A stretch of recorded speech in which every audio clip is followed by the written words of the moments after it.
The rain poured relentlessly over the private airfield when the billionaire's sleek jet suddenly sputtered and stopped just before takeoff. Inside, Victor Hale, 47, one of the richest men in the world, was fuming. He had an urgent meeting overseas that could make or break a multi-billion-dollar deal. Mechanics scurried around the hangar, shaking their heads. No one dared tell Victor the truth. The jet's engine was hopeless without a specialist. That's when an old figure emerged from the shadows. Samuel, a 68-year-old mechanic with grease-stained hands and a calm smile, shuffled closer. Everyone knew him as Old Sam, the man who refused promotions, refused to retire, and worked quietly on whatever came his way. Victor, annoyed and impatient, barked, "You think you can fix what they couldn't?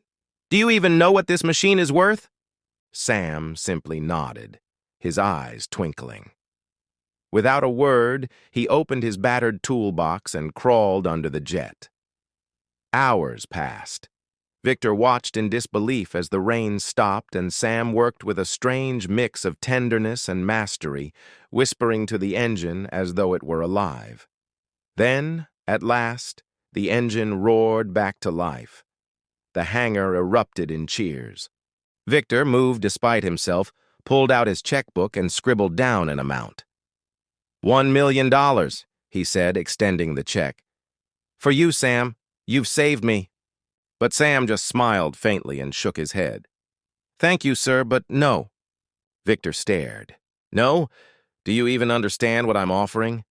Sam looked him in the eye and finally spoke. "All my life I've fixed things for people who forgot how to care for them. But my joy isn't in money. It's in hearing the engines sing again. Let someone else chase millions. I'm already rich in what matters." The hangar fell silent.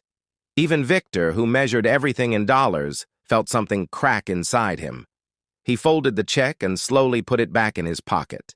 Then he extended his hand, this time with genuine respect. Sam took it, and for the first time that night, he smiled widely. Victor boarded his jet, but before leaving, he turned back to see Sam already walking toward another broken plane, his shoulders straight and his steps light. Everyone in that hangar, including Victor, would remember that night, not for the money saved or the flight taken, but for the lesson learned about true wealth. Shorter, emotionally stronger version.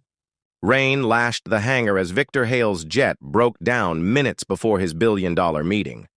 Furious and desperate, he barked orders at his mechanics, all of whom failed him.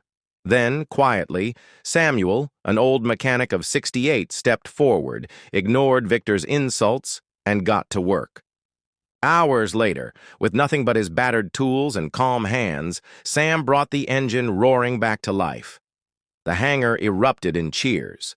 Victor, stunned, tore $1 million check from his book.